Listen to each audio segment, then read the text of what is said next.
Out sourcing తప్పులే. అవును. ఇప్పుడు మెడికల్ కళాశాలలో అవును. శానిటేషన్ వేరే వాళ్ళకి, అలాగే బెడ్ల నిర్వహణ ప్రైవేట్ వాడికి బాగుంటుంది.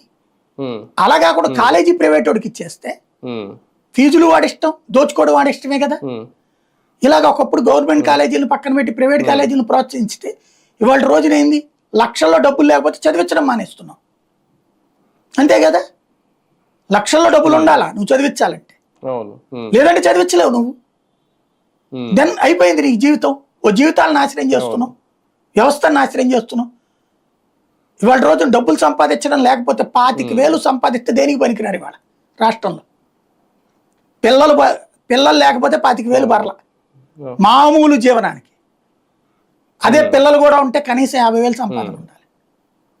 ఏది ప్రాథమిక స్కూల్ దశ, కాలేజీల దశలో లక్షల్లో సంపాదన ఉండాలి.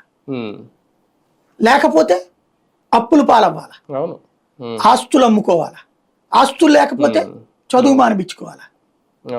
ఇది డెమోక్రసీనా? ఇదే పాలన అనేది ప్రజలు కోరుకునేది? ఏం నడుస్తోంది అంతే మనకి. అన్ని ప్రైవేట్ పరం చేస్తే ఆల్రెడీ ఇప్పుడు అవుట్ సోర్సింగ్ కాంట్రాక్టే కదా, ఏమున్నాయని ఇప్పుడు వీళ్ళు నిర్వహిస్తే